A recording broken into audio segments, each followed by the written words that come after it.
গল্পের নাম ইশকে নিকাহ। লেখিকা লায়রা আয়নাত। ইনায়েত ভার্সিটির করিডোর ধরে ধীর পায়ে হেঁটে যাচ্ছে। ক্লাসরুমের কাছাকাছি আসতেই ভেতর থেকে ভেসে আসা চাপা উচ্ছ্বাসের শব্দ তার কানে আসে। ক্লাসে ঢুকতেই এক উৎসবমুখর দৃশ্য চোখে পড়ে। সবাই মিলে তাদের এক ম্যামকে সারপ্রাইজ বার্থডে পার্টি দেওয়ার শেষ মুহূর্তের প্রস্তুতি নিচ্ছে।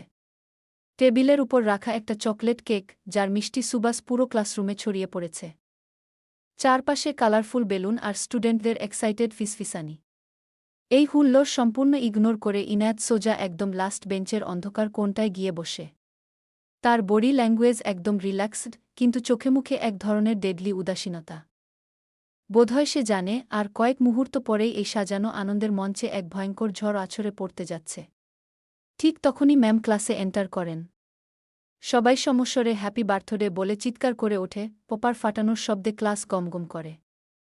ম্যামের মুখে উচ্ছ্বসিত হাসি, হাতে কেক কাটার সিলভার ছুরি। কিন্তু সেই হাসির আয়ু মাত্র কয়েক সেকেন্ডের হয়।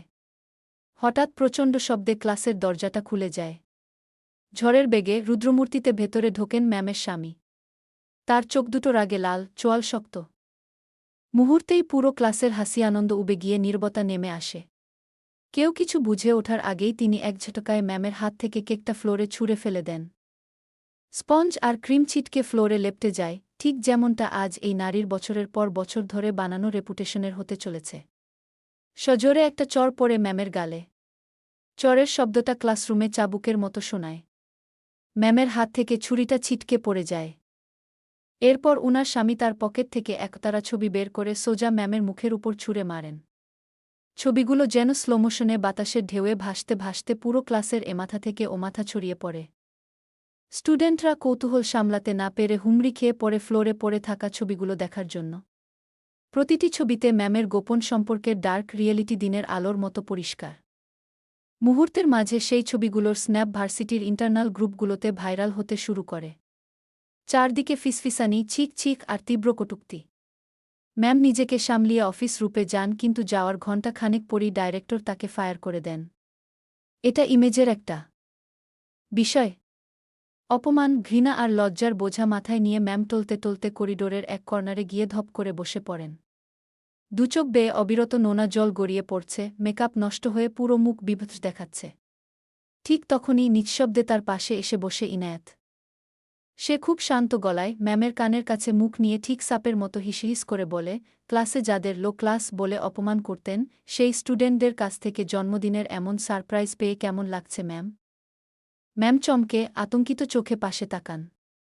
ইনায়েতের ঠোঁটের কোণে এক সাইকোপ্যাথিক স্মার্ক। সে তার আইসকোল্ড দৃষ্টি ম্যামের চোখের উপর স্থির রেখে আবারও বলে ওঠে, সময় বদলায় মিস, কিন্তু পাওনাটা ঠিকই থেকে যায়। ধৈর্য হল সেই বারুদ, যা সময়ের সাথে সাথে শুকায় এবং একদিন ভয়ঙ্কর বিস্ফোরণের সব হিসাব চুকায়। আঘাতকারী ভুলে যায়, কিন্তু আঘাত পাওয়া মানুষটা ইতিহাস লিখে রাখে। ম্যামের গলা দিয়ে কোনো স্বর বেরোয় না, তিনি শুধু নির্বাক হয়ে এই ভয়ঙ্কর ইনায়েতের দিকে চেয়ে থাকেন। এই সেই ইনায়েত যাকে আর তার ভাইকে তিনি কনকিউবাইনের সন্তান বলে পুরো ভার্সিটিতে বুলিং করেছেন। ইনায়েত উঠে দাঁড়ায় এবং প্যান্টের পকেটে হাত গুজে ধীর পায়ে হেঁটে যেতে যেতে বেশ লাউড টোনে, যাতে তিনি শুনতে পান এমনভাবে বলে, প্রতিশোধ হলো এমন এক লিন, যা সঠিক সময়ে সুদে আসলে ফিরিয়ে দিতেই হয় গিয়ে।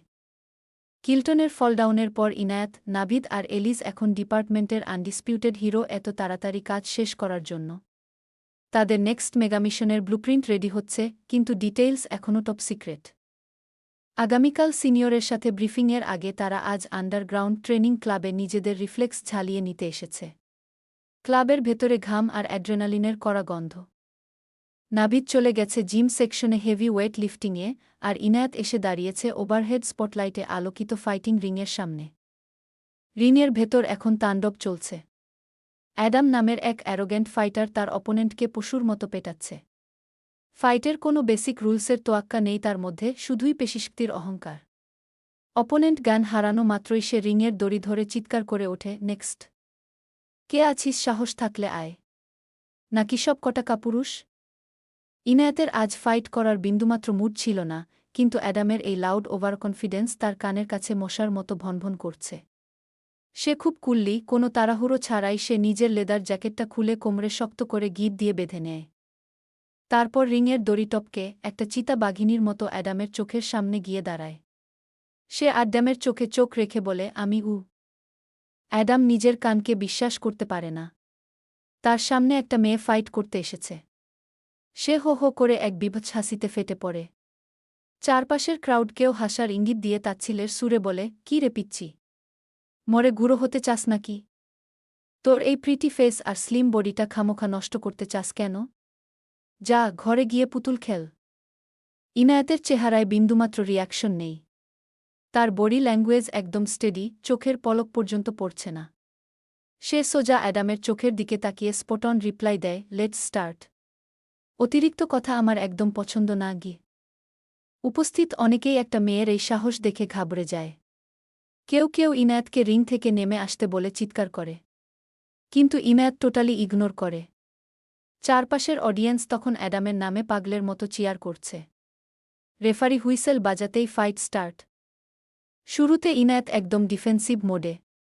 সে অ্যাডামের অ্যাটাক প্যাটার্ন, তার পাওয়ার রেঞ্জ আর ফুটওয়ার্ক রিড করার জন্য ইচ্ছে করেই তাকে স্পেস দেয়।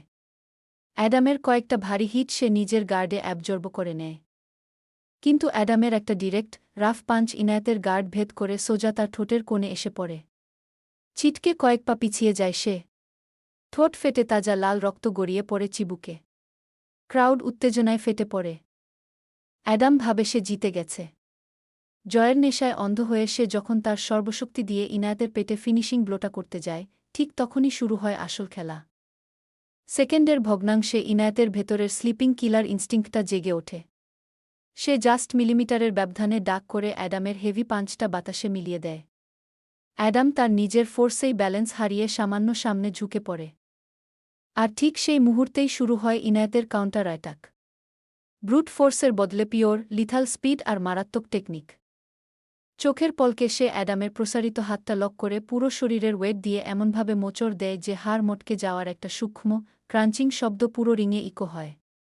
অ্যাডামের গলা চিরে বের হতে যাওয়া আর্তনাদটা শেষ হওয়ার আগেই শুরু হয় বৃষ্টিধারার মতো মায়ের। একটা মেয়ে যে এতটা ডেডলি হতে পারে তা উপস্থিত কারও কল্পনায় ছিল না। ইনায়েত তো আর কোনো সাধারণ মেয়ে নয়, সে একজন হাইলি ট্রেইনড এজেন্ট। তার মুভমেন্ট এত ফাস্ট যে চোখ দিয়ে ফলো করা কঠিন। একটার পর একটা স্পিডি জ্যাব, হুক, আপারকাট অ্যাডামের গার্ড ভেঙে গুড়িয়ে দেয়। অ্যাডাম যখন মুখ বাঁচাতে হাত উপরে তোলে, ইনায়েতের একটা সলিড নিকিক প্রচণ্ড জোরে আঘাত করে তার পাজরে। শ্বাস আটকে আসে অ্যাডামের।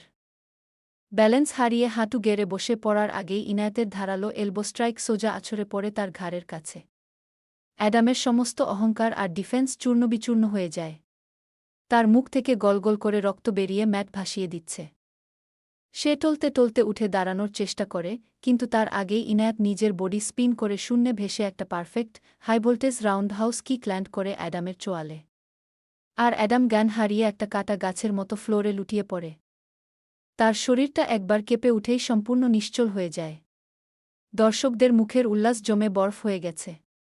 কারও মুখ দিয়ে টু শব্দ বের হচ্ছে না। লম্বা শ্বাস টেনে সোজা হয়ে দাঁড়ায় ইনায়েত। কপালের উপর ঘামে লেপ্টে থাকা অবিন্যস্ত চুলগুলো এক হাতে ব্রাশ করে পেছনে ঠেলে দেয়। বুড়ো আঙুল দিয়ে ক্যাজুয়ালি ঠোঁটের রক্তটা মুছে সে চারপাশে স্টান্ড, পাথর হয়ে যাওয়া অডিয়েন্সের দিকে তাকায়। স্পটলাইটের আলোয় তার রক্তাক্ত ঠোঁটের কোণে ফুটে ওঠে এক মিস্ট্রিয়াস, ডেডলি হাসি। আমি নেক্সটে আবারও আসব। সি ইয়াগ। কথাটা বাতাসে ছুড়ে দিয়ে রিংয়ের দড়ি গলে নেমে বেরিয়ে যায় সে। পেছনে পড়ে থাকে অ্যাডামের রক্তাক্ত, অচেতন শরীর আর সবার চোখে একরাশ বিস্ময়ে মেশানো আতঙ্ক, এই ডেডলি মেয়েটা আসলে কে? চারদিকে শুধু ফিসফিসানিক, হু ইজ শি? নতুন একটা মেয়ের বডিতে এত পাওয়ার আসে কোত্থেকে? সবাই যখন তার লিথাল অওরা আর ফাইটিং স্কিল নিয়ে গসিপে ব্যস্ত, এখন কেউ ইমাজিনও করতে পারছে না যে এই শান্ত, ইনোসেন্ট চেহারার আড়ালে আসলে আন্ডারওয়ার্ল্ড কাঁপানো লেভেলের একজন টপটায়ার অফিসার লুকিয়ে আছে। ইনায়েত রিংয়ের সাইড থেকে এসে সোজা এসে দাঁড়ায় নাবিদের সামনে। তার এলোমেলো চুল, সারা গায়ে রিংয়ের ধুলো, আর ঠোঁটের কোণে জমাট বাঁধা ডার্ক ব্লাড স্ট্রেইন। নাবিদ ওকে এই ড্যামেজড অবস্থায় দেখে লিটারেলি শ্যাটার্ড। হাতের ভারী ডাম্বেলটা ফ্লোরে সজোরে ড্রপ করে সে দ্রুত ইনায়েতের দিকে এগিয়ে আসে। তার চোখে মুখে প্যানিক। ডেসপারেট হয়ে জিজ্ঞেস করে, তোর এই অবস্থা কেন? What on earth happen to you? Inayat খুব কুললি একটা দীর্ঘশ্বাস ফেলে বুঝায় কিছুই হয়নি এমন ক্যাজুয়াল টোনে বলে, নাথিং সিরিয়াস। জাস্ট একটু ট্রাই করছিলাম। চল, আই নিড টু লিভ গো। নাবিদ একটা ফ্রাস্ট্রেটেড দীর্ঘশ্বাস ফেলে পকেট থেকে নিজের ক্লিন রুমালটা বের করে। খুব কেয়ারিংলি ইনায়েতের মুখের রক্ত আর ডাস্ট ক্লিন করতে করতে সে নিজের লেদার জ্যাকেটটা খুলে ইনায়েতের কাঁধে জড়িয়ে দেয়। আর ইনায়েতের কোমর থেকে ধুলোমাখা জ্যাকেটটা নিয়ে নিজের গায়ে জড়াতে জড়াতেই কড়া স্বরে ওয়ার্ন করে, নিজের বডিতে এত ইনজুরি নিস না ইনায়েত। আমাদের এই লাইফে ইনজুরি মানেই রেড অ্যালার্ট, কেউ দেখলে সমস্যা হবে গ। ইনায়েত কোনো আর্গুমেন্ট না করে শুধু সাইলেন্টলি মাথা নেড়ে সায় দেয়। আচ্ছা গি। নাবিদ ইনায়েতের হাত শক্ত করে গ্রিপ করে পার্কিং লটের দিকে নিয়ে যেতে থাকে। ইনায়েত নিষ্পলক চোখে নাবিদের ওই হাতের দিকে তাকিয়ে থাকে। এই টক্সিক আর ক্রুয়েল ওয়ার্ল্ডে নাবিদই একমাত্র পার্সন যে তাকে আনকন্ডিশনালি প্রোটেক্ট করে, যার হাতের স্পর্শে সে এই ফেক দুনিয়ায় একটা পিওর সেফ জোন খুঁজে পায়। পার্কিং এরিয়ার হালকা আলোধারিতে আসতেই ইনায়েতের ভেতরটা হঠাৎ এক আননোন ইমোশনে মোচড় দিয়ে ওঠে। এতক্ষণের সেই কোল্ড ব্লাডেড ফাইটার মেয়েটা হঠাৎ করেই এক অসহায় ছোট বোনে ট্রান্সফর্ম হয়ে যায়। সে খুব সফটলি ডাক দেয়, ভাইয়া ঘি। নাবিদ ওর হাত হোল্ড করেই ঘুরে তাকায়, তার চোখে রাজ্যের মায়া। বল। ইনায়েতের ভীষণ ঘোলাটে হয়ে আসে, চোখে জল চিকচিক করে ওঠে। নিজের ইমোশন কন্ট্রোল করতে না পেরে সে বলে, আই রিয়েলি মিস ইউ ভাইয়া ঘি। বলামাত্রই সে দুই হাতে নাবিদকে শক্ত করে হাঁক করে ধরে। নাবিদের পাথরকঠিন বুকটাও এখন হাহাকার করে ওঠে। সেও কি কম মিস করে তার এই কলিজার টুকরো বোনকে? নাবিদ ইনায়েতের চুলে মমতায় হাত বুলিয়ে দিতে দিতে বলে, হেই, হোয়াটস রং? যখনই আমাকে মিস করবি just give me a call. আর আমরা তো সারাদিন একসাথেই কাজ করছি, তাই না? ইনায়েত নিজেকে একটু কম্পোজ করে নিয়ে চোখের জল লুকিয়ে জিজ্ঞেস করে, মম কেমন আছে? মর্নিংয়ে কল দিয়েছিলাম, রিসিভ করেনি। তুমরো আমি মমের সাথে মিট করতে যাব। নাবিদ ইনায়েতের মাথায় নিজের থুতনি ঠেকিয়ে খুব নর্মাল ভয়েসে বলে, মম একদম ঠিক আছে, ডোন্ট টেক আননেসেসারি টেনশন। চল তোকে তোর ডেরায় ড্রপ করে আসি গু। নাবিদ জানে না যে ইনায়েতের বর্তমান জীবন কতটা জটিল। আয়াজ যে তাকে রিজেক্ট করেছে, তাকে স্পেস দিচ্ছে না, এসব কিছুই সে নাবিদকে জানায়নি। সে চায় না তার ব্যক্তিগত যন্ত্রণার খবর শুনে ভাইয়া অহেতুক টেনশনে পড়ুক। বাড়ি ফিরে ইনায়েত ফ্রেশ হয়ে সোফায় বসে লেসলি ফোন স্ক্রোল করছে। এই ফ্যামিলিতে আয়াজের মা ছাড়া কেউ তাকে টলারেট করতে পারে না, তাই সে সব সময় নিজের রুম বা লিভিং রুমের একটা আইসোলেটেড কর্নারেই নিজেকে লিমিটেড রাখে। বাড়িটা তার কাছে একটা লুক্সারিয়াস প্রিজন। আয়াজ এখনও ফেরেনি। সে কোথায় যায় বা কার সাথে থাকে তা নিয়ে ইনায়েতের জিরো হেডেক, লিটারেলি কোনো ইন্টারেস্টই নেই তার। সাডেনলি ফোনের স্ক্রিনে একটা নির্দিষ্ট ভিডিও প্লে হতেই ইনায়েতের চোখের দৃষ্টি তীক্ষ্ণ হয়ে ওঠে। ঠোঁটের কোণে ফুটে ওঠে এক ক্রুর, ডেভিলিশ স্মাইল। আয়াজের কাজিন ফেইথের ওভারস্মার্ট মুভগুলোর কথা মনে করে সে নিজের মনেই বিড়বিড় করে, miss Faith, just brace yourself. একজন কনকিউবাইনের মেয়ে আসলে এক্স্যাক্টলি কোনো লেভেলের মাস্টারমাইন্ড হতে পারে, সেটার রিয়েল ডেমো এবার তোমরা খুব হার্ড ওয়েতে বুঝবে। তার মাইন্ডে তখন একটা কবিতার লাইন বারবার ইকো হতে থাকে, শিকারী ভাবে সে বিজয়ী, আজ শেষ হলো বুঝি মেলা, শিকার যখন ঘুরে দাঁড়ায় তখনই শুরু হয় আসল খেলাগু।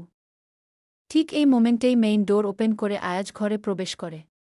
সোফায় বসে ইনায়েতকে ওভাবে একা একা হাসতে দেখে আয়াজ ডোরস্টেপেই থমকে দাঁড়ায়।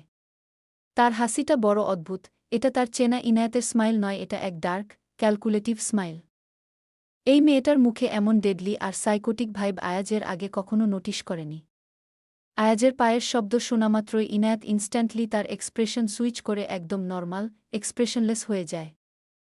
সে আয়াজের দিকে না তাকিয়ে সাইলেন্টলি সোফা থেকে উঠে নিজের রুমের দিকে বেরিয়ে যাওয়ার জন্য উদ্যত হয়।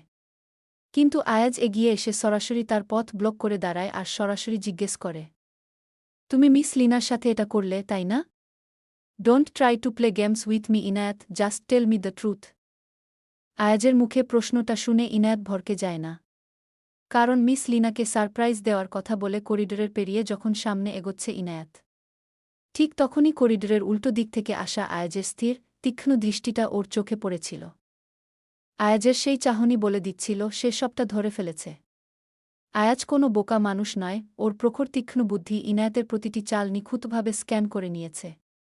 কিন্তু ধরা পড়ার পরও ইনায়েতের মাঝে বিন্দুমাত্র অপরাধবোধ বা ভরকে যাওয়ার চিহ্ন দেখা যায় না। সে শুধু একটা দীর্ঘশ্বাস ছেড়ে চরম নির্লিপ্ত ভঙ্গিতে বলে, হ্যাঁ। কেন করলে এমনটা? ইচ্ছে হয়েছে তাই। আপনাকে এক্সপ্লেইন করার কোনো প্রয়োজন আমি বোধ করছি না গে। কথাটা ছুড়ে দিয়েই ইনায়েত ঘুরে দাঁড়াতে নেয়, কিন্তু তার আগেই আয়াজ খপ করে ওর কবজি চেপে ধরে। আয়াজের গ্রিপটা অসম্ভব শক্ত, ইনায়েতের হাতের রক্ত চলাচল বন্ধ করে দেবে প্রায়। সে ইনায়েতের দিকে এক পা এগিয়ে এসে হিসহিস করে বলে, তার মানে আমার ধারণাই ঠিক।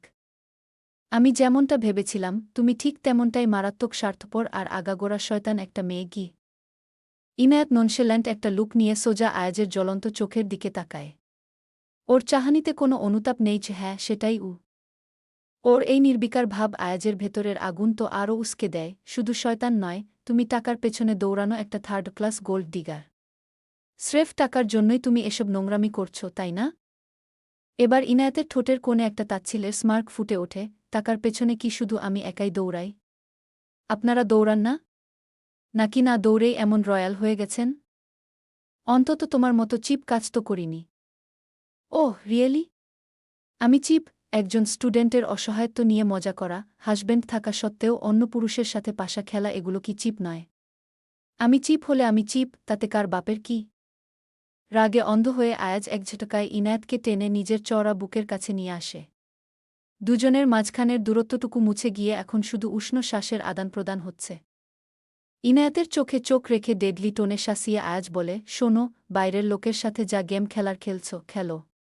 কিন্তু আমার ফ্যামিলির দিকে নজর দিলে এর পরিণতি খুব মারাত্মক হবে গ।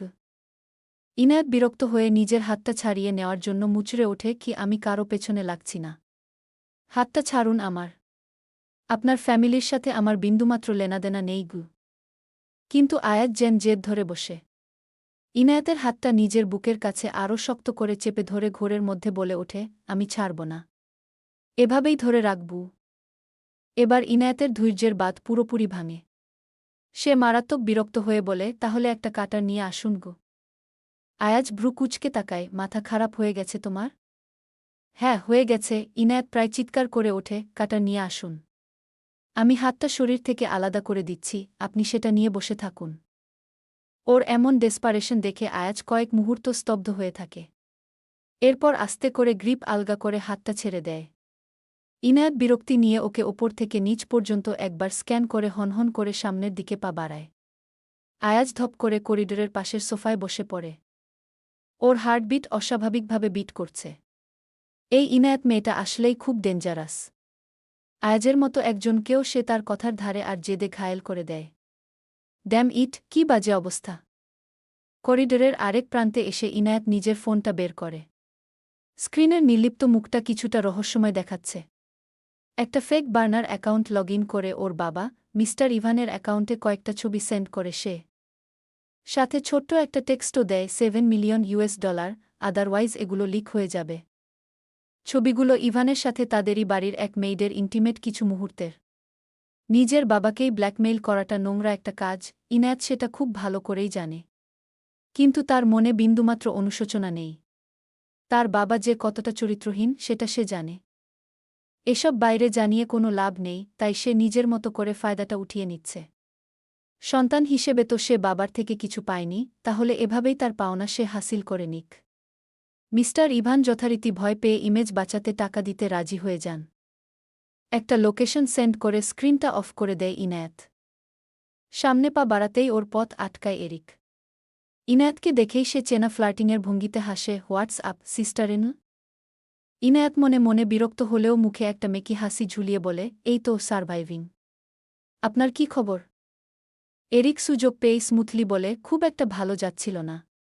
তবে তুমি জিজ্ঞেস করেছ দেখে এখন একটু একটু ভালো যাচ্ছে। ইনায়েত হালকা হেসে বলে, ব্রো, আপনি ফ্লার্ট তো ভালোই করেন দেখছি।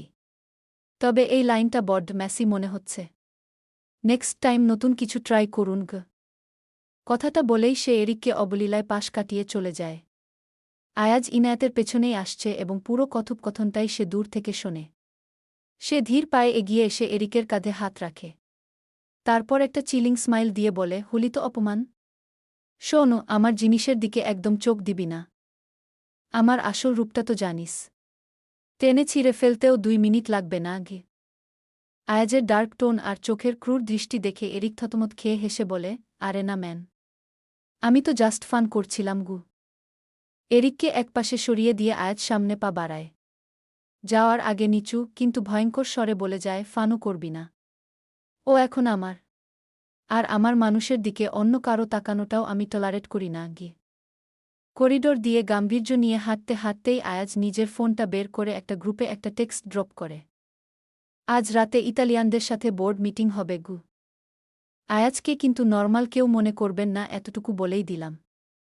ইনায়াত ক্যাসেলের গার্ডেনের এক কোণে বসে আছে। এখানে আয়াস পরিবারের সব ছেলে মেয়ে আড্ডা দিচ্ছে, তাই তাকেও আয়াজের মা এখানে বসিয়ে দিয়ে গিয়েছেন। আর হ্যাঁ, তার ঠোঁটের ক্ষতটা খুব যত্ন করে মেকআপ দিয়ে ঢেকে রেখেছে সে, এতটাই নিখুঁতভাবে যে কেউ বুঝতেই পারেনি ওর ঠোঁট কাটা। আসলে তার প্ল্যান ছিল জাস্ট নিচে এসে হালকা কিছু স্ন্যাক্স নিয়ে নিজের কমফোর্ট জোনে অর্থাৎ রুমে ফিরে যাওয়া, কারণ এই ধরনের ক্রাউড তার একদমই পছন্দ নয়। কিন্তু আয়াজের মায়ের কাছে হার মানতেই হয় তাকে। জোর করেই তাকে এই কোলাহলের একদম সেন্টার অফ অ্যাটেনশনে বসিয়ে দেন তিনি। আয়াজের কাজিনরা সবাই মিলে দারুণ এক গেমে মেতে উঠেছে। অনেকদিন পর এমন একটা ফ্যামিলি গেট টুগেদার হওয়ায় আয়াজও এসে জয়েন করে তাদের সাথে। ইনায়াতের পজিশন হয় সোফার, মনে হয় এই আসরের সাথে তার কোনো কানেকশনই নেই। তার থেকে বেশ কিছুটা দূরে আয়াজের প্রায় গা ঘেঁষে বসে আছে এভা, আয়াজের বেস্ট ফ্রেন্ড এবং থিয়ার মামাতো বোন। এভার এই গায়ে পড়া ডেসপারেট স্বভাবটা ইনায়াতের কাছে বিরক্তিকর লাগে। তার ঠিক পাশেই বসে থাকে লেক্সি, যার কথায় কথায় হাত নেড়ে ওভার অ্যাক্টিং করার স্বভাব ইনায়াতের মেজাজ আরও স্পয়েল করে দেয়। দুনিয়ার সব গেম থাকতে এরা মাতে ট্রুথ অর ডেয়ার গেমে, তবে রুলসগুলো একটু মডিফাই করা। একটা গ্লাস বোল থেকে চিরকুট তুলতে হয়, আর তাতে যে ডেয়ার লেখা থাকে, নো কোয়েশ্চেন্স আস্কড, সেটাই করতে হয়। ফার্স্ট টার্ন পরে আইজাকের। তাকে ডান্স করতে বলা হয়। সে অদ্ভুত অঙ্গভঙ্গিতে নাচতে শুরু করতেই চারপাশে হাসাহাসি আর হৈহুল্লোড়ের রোলারকোস্টার শুরু হয়ে যায়। কিন্তু ইনায়াতের ফোকাস সেদিকে থাকে না। তার ভাবলেশহীন দৃষ্টি একবার আয়াজের দিকে গিয়ে পড়। এভা আঠার মতো সেটে আছে আয়াজের সাথে। দৃশ্যটা দেখে তীব্র এক বিতৃষ্ণায় চোখ সরিয়ে নেয় ইনায়াত। ও মনে মনে একটা শব্দে ঘুরপাক খায়, কি প্যাথেটিক, ক্যারেক্টারলেস। আইজাকের পর ইনেসের পালা। তাকে সবার জন্য ড্রিঙ্ক সার্ভ করার টাস্ক দেওয়া হয়। এরপরই আসে আয়াজের টার্ন। সে চিরকুট খুলতেই সবার মাঝে একটা চাপা এক্সাইটমেন্ট ছড়িয়ে পড়ে। ওর টাস্ক কি ডিপ কিস সামওয়ান গু। তাদের এই কালচারে এসব খুব ক্যাজুয়াল হলেও গেমের এই পয়েন্টটা সবার কাছেই বেশ ইন্টারেস্টিং মনে হয়। এভা তো নিজের ঠোঁট হালকা করে মুছে অলরেডি রেডি হতে শুরু করেছে। তার ওভার কনফিডেন্স বলে আয়াজ ডেফিনেটলি তাকেই চুজ করবে। আয়াজ চিরকুটের দিকে কিছুক্ষণ শান্ত কোল্ড দৃষ্টিতে তাকিয়ে থাকে। তারপর সবার দিকে চোখ ফিরিয়ে স্বভাবসুলভ ডার্ক আর রাশভারী গলায় বলে, আমি তোদের বড় ভাই। আমার রোমান্স দেখলে তোরা অকওয়ার্ড ফিল করবি। এটা স্কিপ কর, অন্য কোনো ডেয়ার দেখগি। কিন্তু কাজিনদের কেউই এই এক্সকিউজ মানতে নারাজ। থিয়া আর লারা তো ডিরেক্ট বলেই বসে, আরে এভাকেই করো। আমরা তো জানি তোমার ফার্স্ট চয়েস কে হবে। আয়াজ যে ইনায়াতকে নিজের লিগ্যাল ওয়াইফ হিসেবে এখনও মন থেকে অ্যাকসেপ্ট করে না এবং সবসময় ইগনোর করে, সেটা এদের সবারই জানা। তাই তাদের এই এক্সপেকটেশন একেবারেই আনরিয়েলিস্টিক মনে হয় না। আয়াজ আর কোনো আর্গুমেন্টে যায় না। কিছুক্ষণ চুপচাপ দাঁড়িয়ে থেকে হঠাৎ সবার গেস গেমকে কমপ্লিটলি শ্যাটার করে দিয়ে ধীর মেপে মেপে ফেলা পদক্ষেপে এগিয়ে যায় ইনায়াতের দিকে। একদম ইনায়াতের সামনে এসে একটু পারফেক্ট অ্যাঙ্গেলে ঝুঁকে দাঁড়ায় সে। লম্বা শক্ত আঙুলগুলো দিয়ে আলতো কিন্তু ডমিনেটিং স্টাইলে ইনায়াতের থুতনিটা তুলে ধরে। তারপর ফিসফিস করা ভেলভেট স্বরে বলে, করতে যখন হবেই তখন তোমাকেই করি। After all you are my wife, আমি মন থেকে অ্যাকসেপ্ট করি বা না করি গো। কথাটা শেষ করেই সে মুখ এগিয়ে আনে। ইনায়াতের ভেতরে এখন অপমানে আর ইগোতে রীতিমতো লাভা ফুটছে। দাঁত চেপে রাগ কন্ট্রোল করে সে ফিরিয়ে নিতে চায়। কিন্তু আয়াজ তাকে সেই স্পেস দেয় না। ইনায়াতের চোখের আগুন দেখে সে এক হাতে ইনায়াতের চোয়াল শক্ত করে চেপে ধরে সবার সামনেই ওর ঠোঁটে নিজের অধিকারের সিলমোহর বসিয়ে দেয়। একটা লং ইন্টেন্স মুহূর্ত। চারপাশের চিয়ারিং শীস আর হাততালির শব্দে ভরে ওঠে চারপাশ। আর ওদিকে অপমানে এবার মাটিতে মিশে যেতে মনে চাচ্ছে। কোথায় সে কি ফ্যান্টাসাইজ করে আর রিয়েলিটিতে কি হয়ে যায়। জিলাসিতে তার মুখটা পুরো ফ্যাকাশে হয়ে যায়। কিছুক্ষণ পর আয়াজ ইনায়াতকে ছেড়ে সোজা হয়ে দাঁড়ায়। রাগের বসে ইনায়াতের দেওয়া বন্য কামড়ে আয়াজের নিচের ঠোঁট কেটে রক্ত বেরোচ্ছে।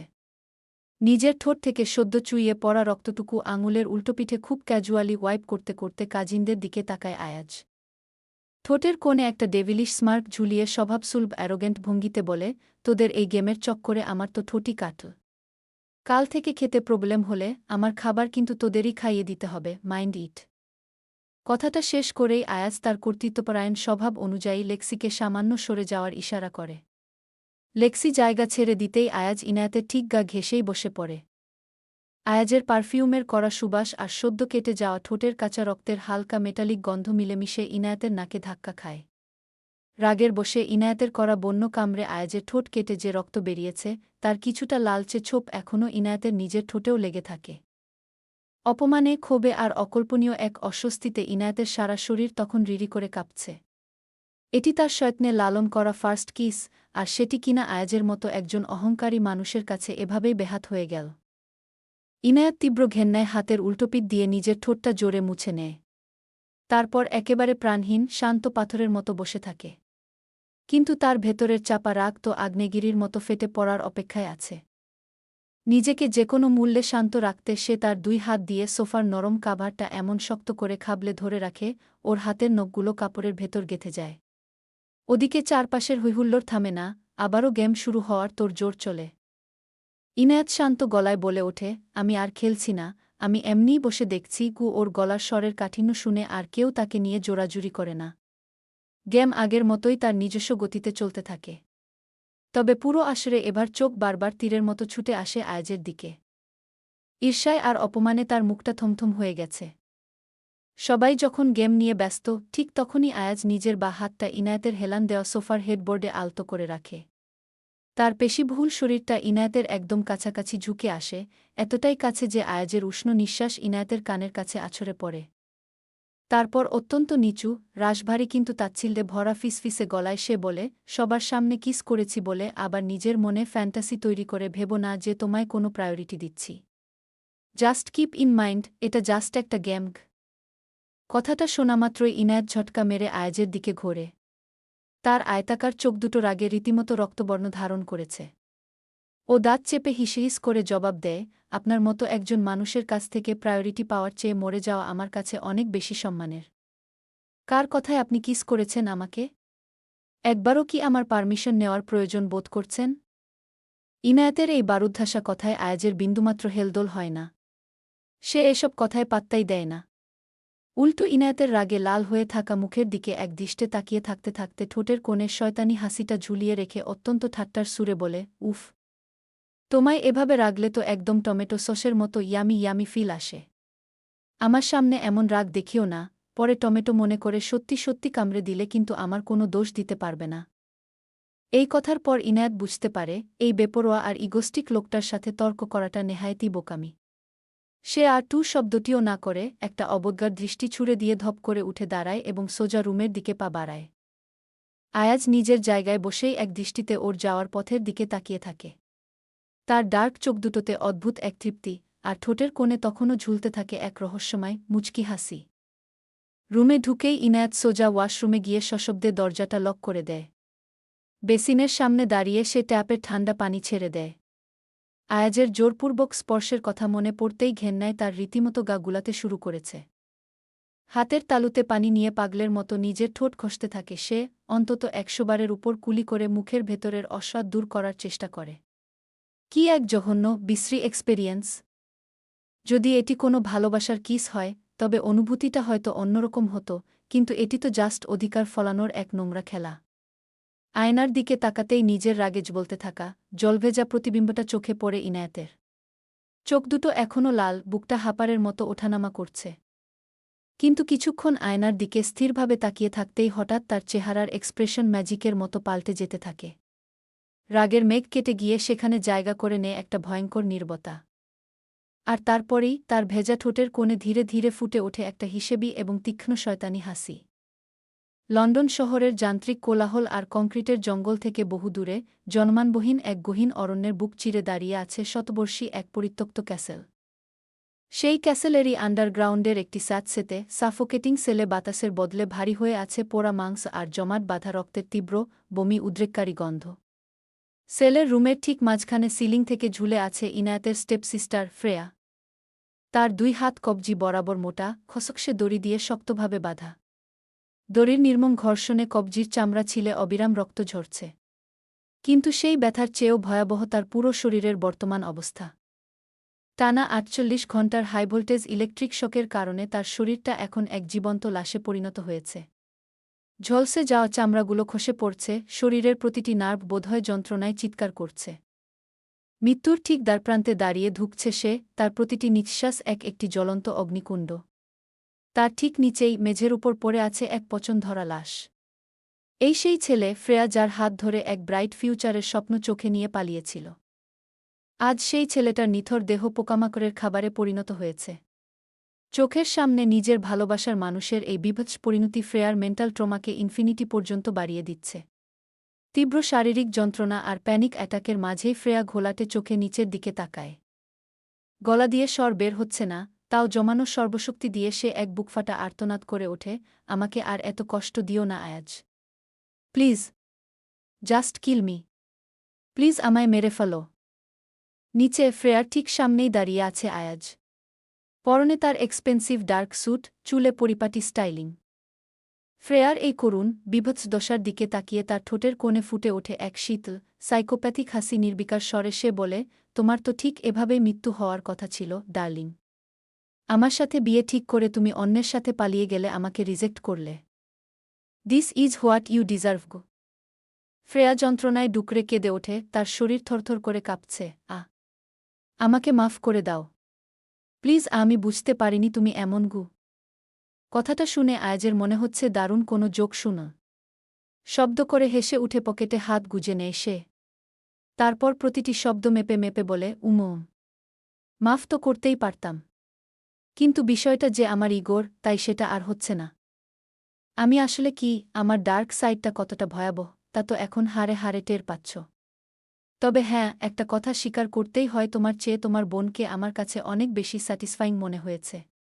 তোমার সাথে বিয়ে না হয়ে বরং আমার লাভই হয়েছে বলতে পারো। I got a better deal গো।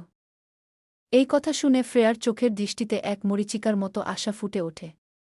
সে মরিয়া হয়ে মিনতি করতে থাকে, তাহলে প্লিজ আমাকে ছেড়ে দাও। প্লিজ আয়াজ। আমার বোনকে তো তোমার পছন্দ হয়েছে, তাহলে আমার চলে যাওয়াতে তো তোমার কোনো ক্ষতি হয়নি। Let me go. আয়াজ কথাটার লজিক নিয়ে কয়েক সেকেন্ড একটু ভাবে, তারপর ধীর পায়ে ফ্রেয়ার আরেকটু কাছে এগিয়ে গিয়ে ফিসফিস করে বলে, দ্যাটস ট্রু। তোমার বোনকে আমার মারাত্মক মনে ধরেছে। আর তুমি চলে গেছ, সেটা কোনো বড় বিষয় নয়, এতে আমার বালেরও 1 ইঞ্চিও ক্ষতি হয়নি। আমার কি ক্ষতি হবে? কিন্তু তুমি আমাকে রিজেক্ট করেছ এবং আমার ইগো হার্ট হয়েছে, that is the main thing. আমাকে রিজেক্ট করার সাহস কেউ করে না, ফ্রেয়াগে। আয়াজ একটু থেমে হাতের ঘড়ির দিকে তাকিয়ে আবার বলে, তো এনিওয়ে, যেহেতু তোমার কারণে তোমার বোনকে পেয়েছি, তাই তোমাকে আর নিজ হাতে টর্চার করব না। আর মাত্র 2 দিন এই অটোমেটেড সিস্টেমে ঝুলে থাকবে। তারপরও যদি এই হাইভোল্টেজ শোকে সারভাইভ করো, তাহলে নিজের হাতে শ্যুট করে মেরে ফেলব। আই প্রমিস, বেশি সাফার করতে দেব না গে। কথাগুলো শেষ করেই আয়াজের মুখে ফুটে ওঠে এক ডেভিলিশ স্মাইল। সে ধীর পায়ে রুম থেকে বেরিয়ে যায়। ফ্রেয়া যন্ত্রণায় পাগলের মতো হাসতে থাকে, আবার পরক্ষণেই ডুকরে ডুকরে কাঁদতে থাকে। সে যদি ঘুণাক্ষরেও জানত আয়াজ এতটা ভয়াবহ, এতটা নিখুঁত একজন সাইকো, তাহলে ভুল করেও ওর ত্রিসীমানায় পা রাখত না। এই লোকটা একটা আস্ত মনস্টার। হঠাৎ করেই যান্ত্রিক একটা বিং শব্দ বেজে ওঠে। ফ্রেয়ার কান্না আর আক্ষেপের মাঝেই মেশিনের টাইমার অনুযায়ী আবার চালু হয়ে যায় কারেন্টের অটোমেটেড হাইভোল্টেজ শক। নীলচে বিদ্যুতের ঝলকানির সাথে ফ্রেয়ার একটা সাফোকেটিং আর্তনাদ মিলিয়ে যায় ক্যাসেলের নিস্তব্ধতায়। অন্ধকার ক্যাসেলের এই বদ্ধ রুমে এখন ফ্রেয়ার শুধু একটাই অপেক্ষা, তা হল মৃত্যু। আয়াজ বাড়ি ফিরে নিঃশব্দে রুমে পা রাখতেই একটা মৃদু গুনগুন সুর ওর কানে ভেসে আসে। সোফায় পা গুটিয়ে বসে আছে ইনায়েত। কানে হেডফোন, দৃষ্টি ল্যাপটপের স্ক্রিনে স্থির। কাজের ফাঁকে সম্পূর্ণ আনমনেই নিজের ঘোরে সে গেয়ে চলছে, stand with you forever be true. Inayat টেরই পায় না যে আয়াজ কখন রুমে ঢুকেছে। আয়াজ ধীর পায়ে ওর দিকে এগিয়ে যায়। ঠোঁটের কোণে একটা টিপিক্যাল স্মার্ট ঝুলিয়ে টিপ্পনি কাটে, তাহলে তো দেখছি এখন আমাকেও গ্যাংস্টার হতে হবে। যখন আমার ওয়াইফ নিজেই গ্যাংস্টার ওয়াইফ হওয়ার গান গাইছে গু। আয়াজের ব্যারিটোন ভয়েস কানে যেতেই ইনায়েতের সুর কেটে যায়। চোখের পলকেই নিজের সেই চিরচেনা কোল্ড অরাতে ফিরে যায় সে। আয়াজের কথায় বিন্দুমাত্র রিয়াক্ট না করে, জাস্ট ইগনোর করে ল্যাপটপের কিবোর্ডে আঙুল চালাতে থাকে। আয়াজ একটা দীর্ঘশ্বাস ফেলে ফ্রেশ হওয়ার জন্য ওয়াশরুমে ঢোকে। ডোর লক করার ঠিক কয়েক সেকেন্ডের মাথাতেই ভেতর থেকে ধপাস করে একটা বিকট শব্দ আসে। ফ্লোরে ইনায়েত খুব সন্তর্পণে একটা ট্রান্সপারেন্ট লিকুইড গাম ঢেলে রেখেছিল, যা সাধারণ চোখে চট করে ধরা পড়ার কোনো চান্সই নেই। আয়াজ পা পিছলে এমন বাজেভাবে স্লিপ কাটে যে ওর নিজেরই ঘোর কাটে না।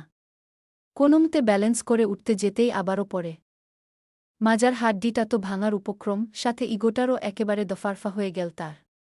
আর এদিকে সোফায় বসে ইনায়েত আর চোখে ওয়াশরুমের বন্ধ দরজার দিকে তাকিয়ে ঠোঁটে একটা ডেভিলিশ স্মাইল ঝুলিয়ে রাখে। আয়াজ কোনোমতে নিজেকে সামলে উঠে দাঁড়ায়। রাগে গজগজ করতে করতে শার্ট খুলে কোমরে একটা টাওয়াল জড়িয়ে নেয় সে। ঘুমানোর আগে দাঁত ব্রাশ করে, তাই দাঁত ব্রাশ করার জন্য পেস্ট হাতে নিতেই সেখানে অপেক্ষা করছে আরেকটা ব্রিলিয়ান্ট সারপ্রাইজ। টুথপেস্টের টিউবে পেস্টের বদলে শয়তনে ইনজেক্ট করা আছে হাই পাওয়ারের ঝালবাম। তাকে জোর করে কিস করার এটা একটা ইনিশিয়াল পানিশমেন্ট। এরপর আয়াজ যদি নিজের লিমিট ক্রস করে, তবে কনসিকোয়েন্সেস আরও ভয়াবহ হবে। আয়াজের রাগে তখন মাথার রগ ছিঁড়ে যাওয়ার উপক্রম। ব্রাশটা সজোরে বেসিনে ছুঁড়ে মেরে সে হনহন করে ওয়াশরুম থেকে বেরিয়ে আসে।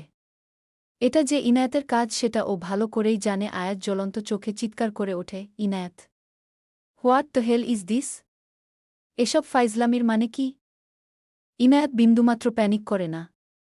ল্যাপটপটা সাইডে সরিয়ে এলিগ্যান্ট ভঙ্গিতে সোফা থেকে উঠে দাঁড়ায়। আয়াজের রোষকশায়িত চোখের দিকে ডিরেক্ট আই কন্ট্যাক্ট রেখে একদম আইসকোল্ড টোনে জবাব দেয়, এটা একজন কনকিউবাইনের মেয়েকে কিস করার আফটারম্যাথকু। আয়াজ ফুঁসতে ফুঁসতে বলে, ওটা জাস্ট একটা গেম ছিল। আমি তোমায় ইন্টেনশনালি কিস করিনি গিয়ে। গেমই যখন ছিল তখন নিজের বেস্ট ফ্রেন্ডকে কেন চুজ করলেন না? আমাকে কেন করতে এলেন? নেক্সট টাইম এমন অডাসিটি দেখাবেন না। আমার ঠোঁট সস্তা কোনো বাজারের মেয়ের নয়। কথাটা আয়াজের মেল ইগোতে গিয়ে তীব্র আঘাত করে। সে কয়েক পা তেরে আসে ইনায়েতের দিকে, তুমি আমাকে থ্রেট দিচ্ছ? ইনায়েত এক চুলো ব্যাকআউট করে না। উল্টো আয়াজের আরও ক্লোজ স্পেসে গিয়ে বুকে 2 হাত ফোল্ড করে সোজা ওর চোখের দিকে তাকিয়ে চ্যালেঞ্জিং সুরে বলে, হ্যাঁ দিচ্ছি গু। আমার সাথে পাঙ্গা নেওয়ার ট্রাই করছো নাকি? হ্যাঁ, করলে করছি। আয়াজ হঠাৎ শব্দ করে হেসে ওঠে। তবে সে হাসিতে কোনো হিউমার নেই, আছে ডার্ক মোকারি। পরক্ষণেই ওর মুখাবয়ের ধরন শক্ত হয়ে যায়। রাফ ভয়েসে বলে, আমার সম্পর্কে কোনো আইডিয়া আছে তোমার? কি থেকে কি বলছো? সেন্স কাজ করছে তো?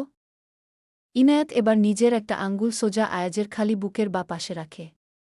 আলতো করে একটা খোঁচা দিয়ে ঠোঁটের কোণে সূক্ষ্ম হাসি ফুটিয়ে বলে, যতটুকু আইডিয়া আছে ততটুকু দিয়ে আপনার 1-1 ইঞ্চি ড্যামেজ তো অনায়াসেই করতে পারি। তাই আমার পথে আসবেন না, আমিও আপনার পথে আসব না। As simple as that. ইনায়েতের এই আক্রমণাত্মক মনোভাব আয়াজের ভেতরের জেদটাকে আরও উস্কে দেয়। বিদ্যুৎ বেগে ইনায়েতের সেই হাতটা খপ করে ধরে হেঁচকা টানে ওকে একেবারে নিজের খালি বুকের সাথে মিশিয়ে নেয় সে। অন্য হাতটা সাপের মতো পেঁচিয়ে ধরে ইনায়েতের কোমর। তারপর ওর কোমরের উন্মুক্ত ত্বকে আঙুল স্লাইড করতে করতে একটা শয়তানি হাসি দেয় আয়াজ। ফিসফিস করে বলে, আমি আসব। তুমি আমার রাস্তায় এসো না, কিন্তু আমি ঠিকই তোমার রাস্তায় আসব। তখন কি করতে পারো তুমি? কি বাল ফালাতে পারো আমার? Let's see you. এমন অপ্রত্যাশিত ঘনিষ্ঠতায় অন্য যে কোনো মেয়ে হলে হয়তো কেঁপে উঠত, কিন্তু ইনায়েত ঘাবড়ায় না। অত্যন্ত ধীরস্থিরভাবে নিজের মুক্ত হাতটা আয়াজের চড়া কাঁধের উপর রাখে। চোখের দৃষ্টিতে একটা ডেডলি কোল্ডনেস এনে মুচকি হেসে বলে, এটা ওটা না ফেলে অন্য কোনো জিনিস যদি সরাসরি কেটে ফেলে দিই তাহলে? ইনায়েতের স্পর্শে আয়াজের ভালো লাগে, ভালো নয় একটু বেশিই ভালো লাগে, কিন্তু ওর কথার এই ডেঞ্জারাস হিন্টসে আয়াজ রীতিমতো দাঁত চেপে বলে, সাহস বড্ড বেড়ে গেছে তোমার। কি বলছো বুঝতে পারছ? ইনায়েত অবজ্ঞার ভঙ্গিতে একটু ঠোঁট উল্টে বলে, সাহস? ওটা আমার বর্ন ট্যালেন্ট, জন্ম থেকেই আমার সাহস একটু বেশি। আর আমি ননসেন্স বকা মেয়ে নই, তাই যা বলছি একদম বুঝে শুনেই বলছি। গল্পটা কেমন হয়েছে অবশ্যই বলে যাবেন।